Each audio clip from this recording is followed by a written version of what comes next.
Hey, this is Lance Wallnau with a Merry Christmas and a Happy New Year. Greeting for every one of you. Normally, we don't get to show this part of our set, but the team did such a beautiful job. I wanted to talk to you right from this here tree and say this. Our broadcast today is about hearing the voice that will make this year victorious for you. I don't care what goes on in the world outside. If you're in the middle of revival, if you're in the middle of visitation, if you're where the angels are showing up, if you're seeing and hearing God, you're in the best days of your life.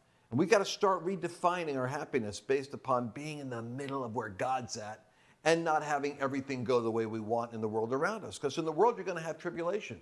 But in Jesus, you're going to have supernatural peace. So this message today is especially for you. Coming into the new year, why don't you go to lancewallnau.com and sign up for these special Motivational Mondays, I call them. It's starting the week off with power, but get that Motivational Monday. Go to lancewallnau.com and put your name in there, because I'm going to teach right from this week's message.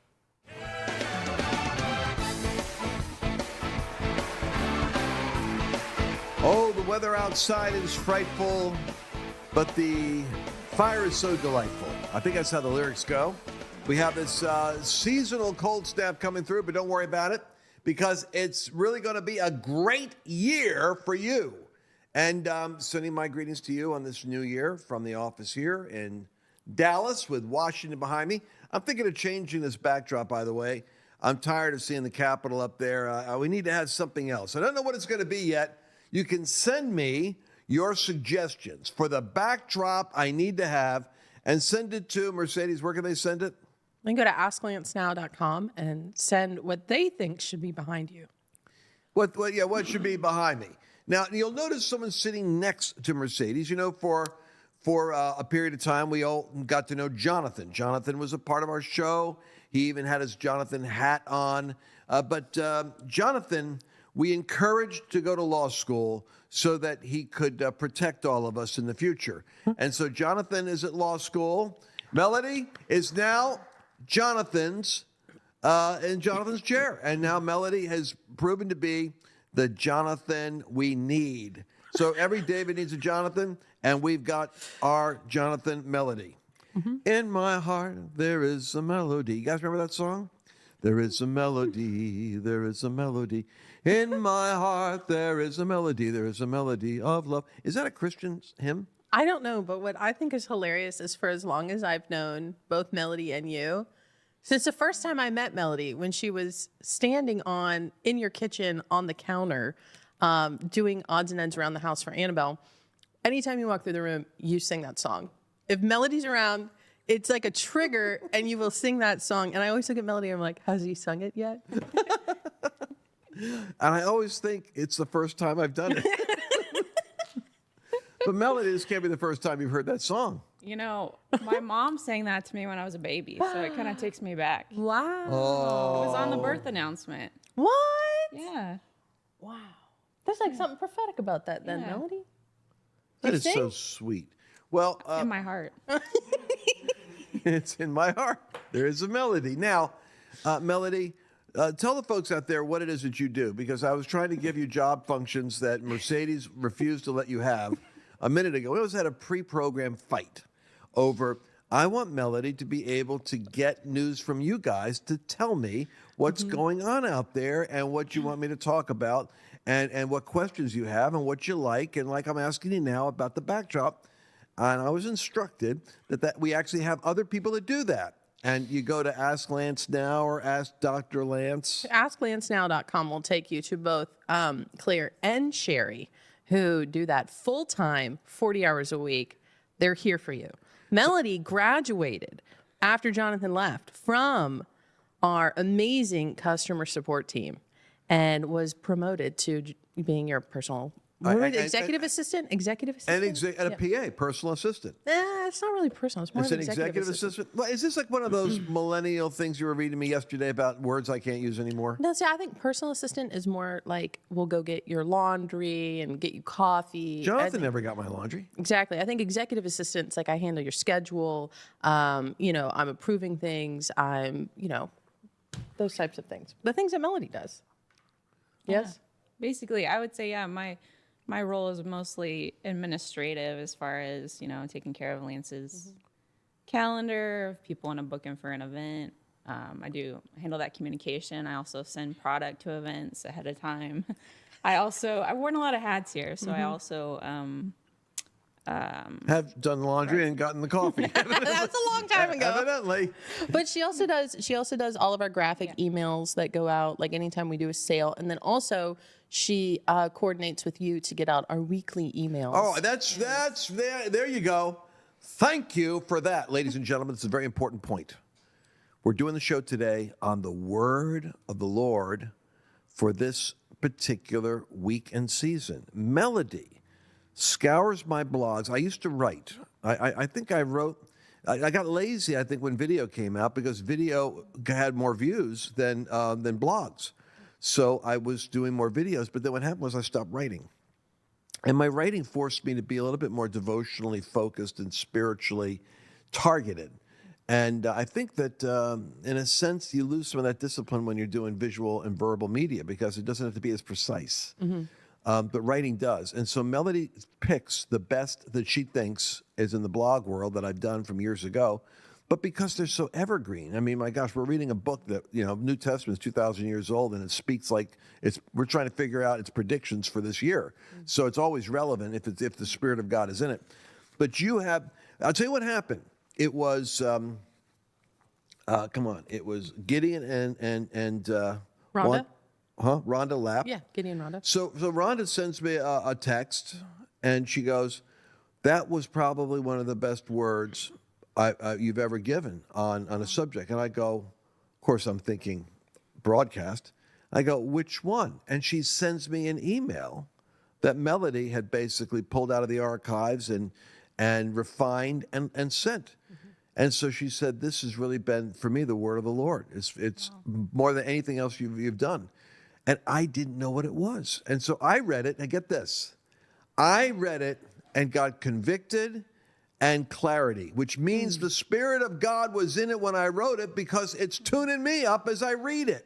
If I hadn't written it, I would have easily have suspected someone else wrote it because unless you told me it was my name attached, it looks like someone else could have written it.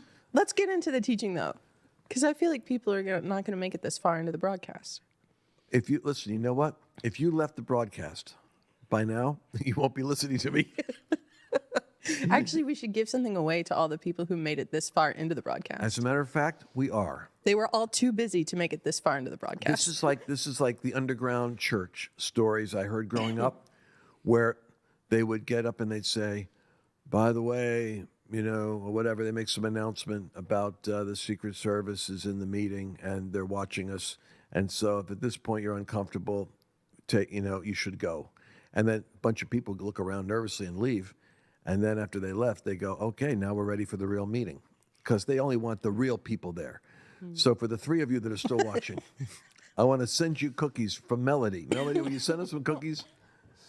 We can send them a free gift. How about a free teaching? Why don't we send them something? We'll come up with something. While you teach, Chelsea and I will text and figure out what we can send them. We're going to have them go askforfreegift.com. We're going to have them get a free gift. Where can they go to get a free gift right So now? I'm not making these cookies, right? No, there's no cookies. There's no Not way making- you can make that many. Cookies will probably not happen. Chelsea and I are going to text right now and figure out what we can put together on a link. So at the end of the broadcast, if you You're make going it to be through well the teaching, rewarded. you'll get something. You're going to be rewarded.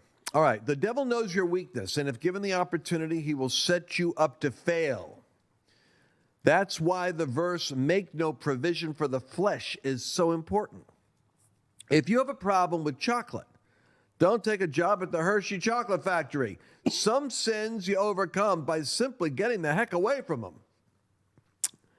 And sorry to say, some sins can only be overcome by getting away from the people that tempt you. That's being too busy to discern temptation is one of the reasons why people fall recklessly into sin. The warning flares were there. You ever notice that when you look back on, say, somebody that was damaging to you, and you could see it clearly in retrospect, but you can't see it at the time. And it's not because God isn't trying to talk to you. It's because you're too busy to heed the warning lights. Rick Renner says, think about it again. Regardless of your spiritual background, the devil knows exactly which buttons to push. He knows which buttons to push in your emotions to keep you all bound up and depressed. He even knows how to disguise his voice to make you think God is talking to you. He wants to get you off track so you'll dispel your deepest dreams and cast them off. Oh, that's just me, that's just me, that's just me. You see, if you're dismissing a dream that God gives you that keeps coming back to you, your being busy is not helping you because you're not giving heed to what's... If you ever see that TV show where, it used to be years ago, where you'd have people in a supermarket and they would run around the supermarket. Each one was given like 3 minutes to go up and down any aisle, and they load the basket up with as much items as they could get in there and get to the cashier by the finish line to have them ring it up, right? Yeah. Whoever got the most dollars spent got to keep what they got, and the other people had to put it back. And you think about it, it's a pretty cheap show. Yeah. It's like when your grand prize is $150. You know, it's not much, but everybody could see themselves running around. And you know, there were certain smart people that went for the meat section, right? Because the meat might be the most expensive item. And so the filet mignons, they pile them up as much as they could. And every day God gives you, it rains down upon you, dollar bills, $5 bills, 20s, hundreds, and occasionally there's a check for 1,000 or 5,000. If you were only given 2 minutes to gather up the money, and whoever gathered the most money got to keep it, you'd be judicious about what you focused on. You wouldn't be focusing on the dollar bill and the 5, and you'd be hunting for the $100 bills or for the check, the unusual item. It doesn't fit. And just go grab those checks. But every day, God speaks, and we go chasing the $5 Instagram, you know, checking the social media, almost like addicts, you know, talking and chattering with people. And God is dropping. Why do we know that? Because the Bible does say that it's called daily bread. Give us this day our daily. Every day God has something to say. Amen.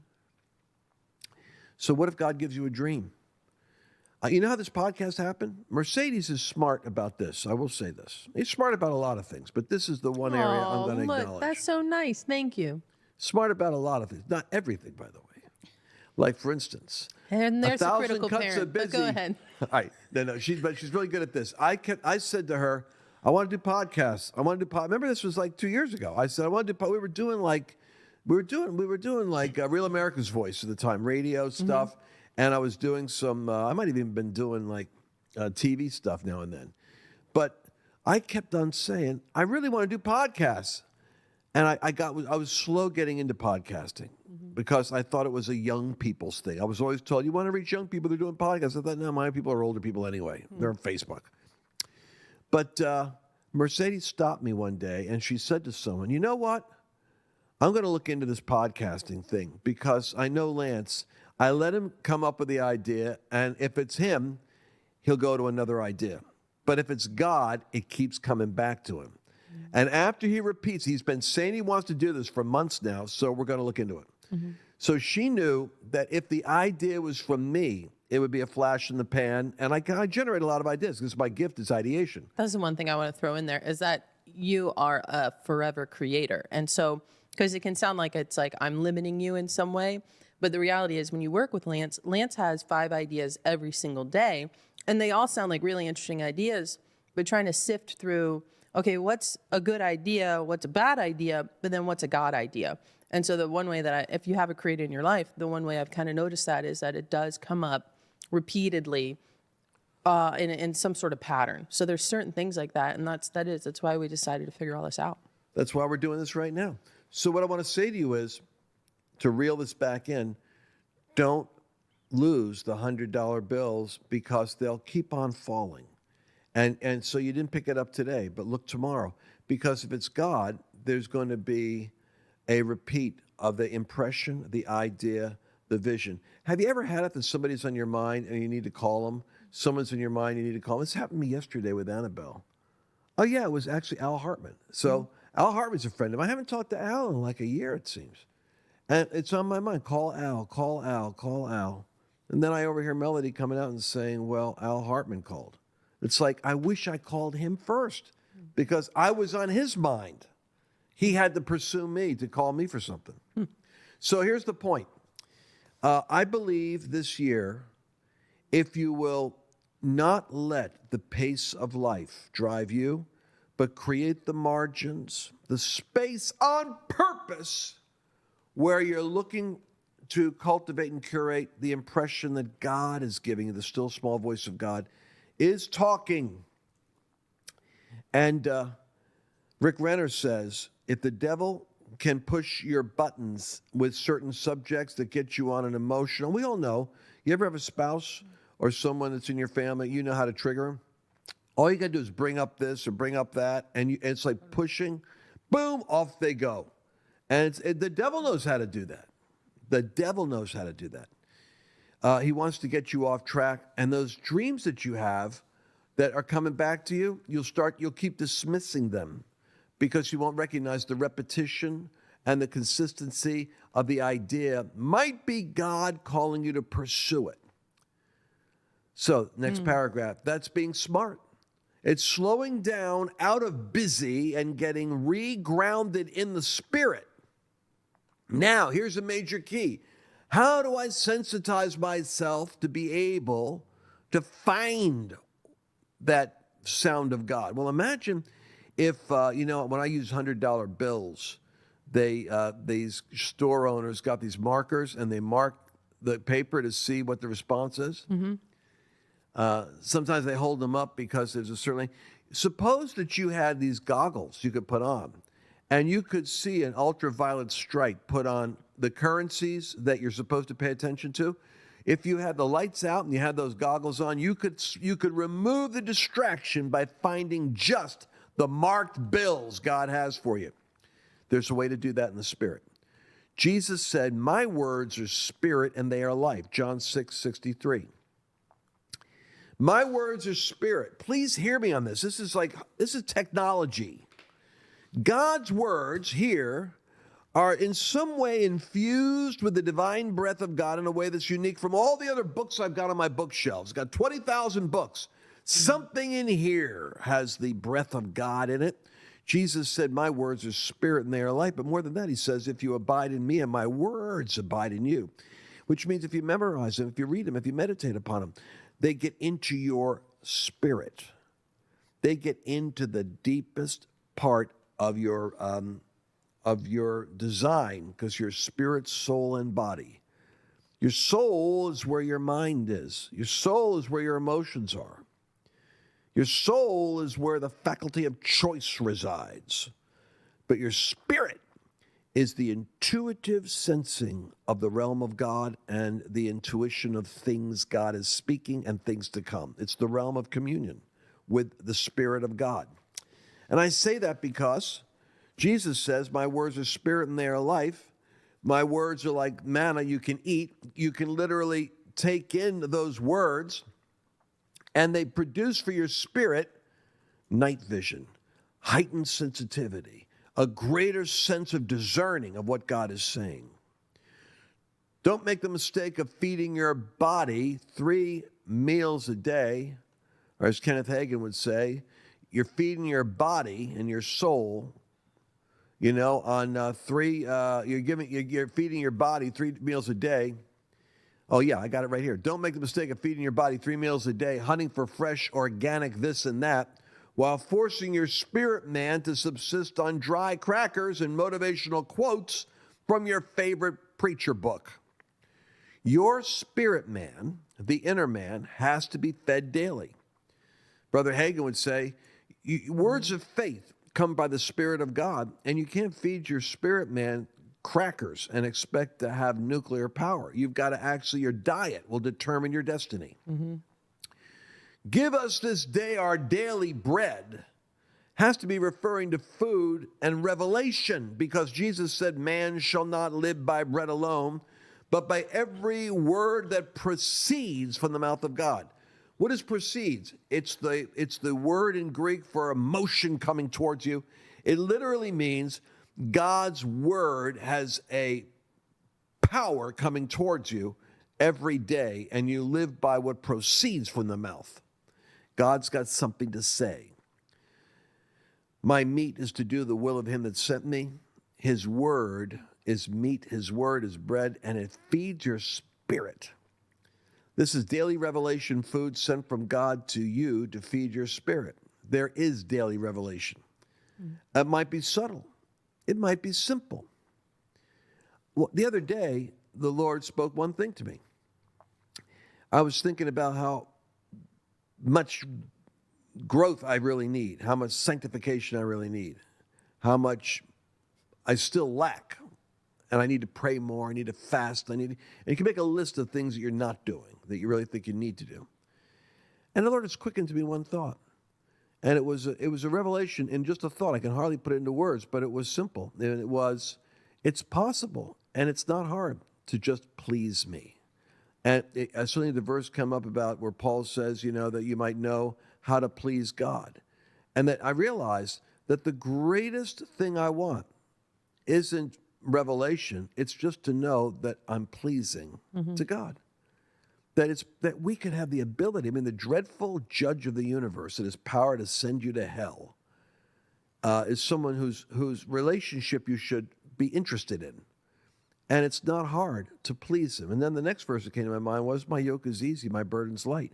Meaning, Lance, I'm not putting on you, a rigorous fast and some kind of a personal cleansing in order for me to be happy with you. I could be happy with you right now. Just adjust your focus and make me your delight.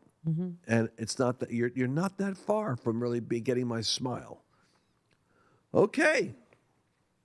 Looking back over some blown opportunities I wrote, the Lord spoke the following to me, and it really shook me up. There are words that have been spoken by God that were fresh, proceeding words right out of his mouth into your situation, but you were too busy or preoccupied to hear them. You walked into situations where you didn't have the advantage of his counsel. You didn't make the best choice. You didn't make the right choice because you were too busy or preoccupied to hear what he was actually proceeding and telling you. Fix that. Bring your plans, bring your purposes, bring your dreams, bring your desires. Bring them all before the Lord, and he'll cause your thoughts to align with his. I'll tell you something else. Do you want to overcome temptation? Here's the funny thing about human beings.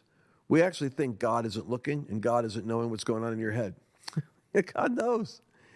What you have, it's like the story in the Old Testament where Moses is going to kill the Egyptian, and he looks this way and he looks that way. The Bible says he looks this way and that way and kills the Egyptian. He doesn't think anybody saw it. God saw it. So I heard Bill Goffin say this once. Let me share this with all of you. You want a quick way of dealing with temptation? Share the thought with God, because God sees it anyway. Instead, we think we got our own little curtain we're drawing down between us and God. No, God sees it. So share it and say, well, Lord, right now, I'm really wanting to smack that person. I really want to hit them. I want to do them harm. Lord, I really like revenge right now. I'm thinking of imaginary scenarios where I could get back at them. What do you think about that? And just pause. I promise you, it's antiseptic. Annabelle says something which is so precious and it's so powerful. When she would be in our marriage, and done it lately, I'll have to ask her if there's anything I need to know.